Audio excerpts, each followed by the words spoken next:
उपराष्ट्रपति चुनाव में एनडीए कैंडिडेट सीपी राधाकृष्णन ने जीत दर्ज की है। वो जगदीप धनखड़ की जगह लेंगे। राधाकृष्णन की जीत के बाद धनखड़ ने चुप्पी तोड़ी है। 50 दिन उन्होंने रिएक्ट किया। जानिए क्या कहा।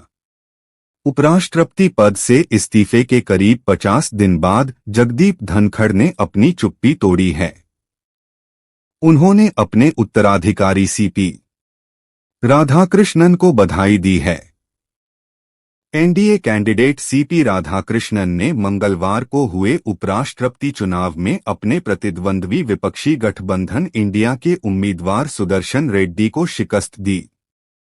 धनखड़ के इस्तीफा देने पर ही उपराष्ट्रपति चुनाव समय से पहले कराया गया।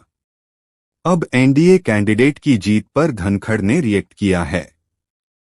सीपी राधाकृष्णन को बधाई देते हुए धनखड़ ने कहा कि उपराष्ट्रपति का पद उनके विशाल अनुभव के साथ और भी गौरव प्राप्त करेगा। 21 जुलाई को संसद के मॉनसून सत्र के पहले दिन पद छोड़ने के बाद धनखड़ का यह पहला सार्वजनिक बयान था। राधाकृष्णन को लिखे पत्र में धनखड़ ने कहा कि दुनिया के सबसे बड़े लोकतंत्र और मानवता के छठे हिस्से का घर माना जाने वाला भारत दुनिया का सबसे बड़ा लोकतंत्र है। भारत के उपराष्ट्रपति के तौर पर आपके चुने जाने पर हार्दिक बधाई। राधाकृष्णन को लिखे पत्र में धनखड़ ने आगे कहा कि इस प्रतिष्ठित पद पर आपकी पदोन्नति हमारे राष्ट्र के प्रतिनिधियों के विश्वास और भरोसे को दर्शाती है।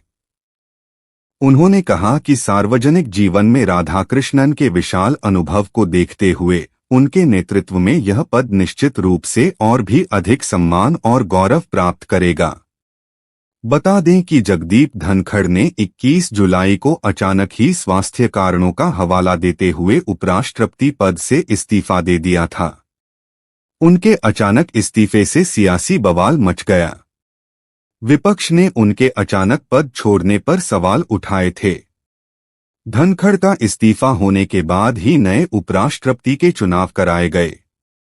हालांकि अपना पद छोड़ने के बाद से धनखड़ चुप ही थे।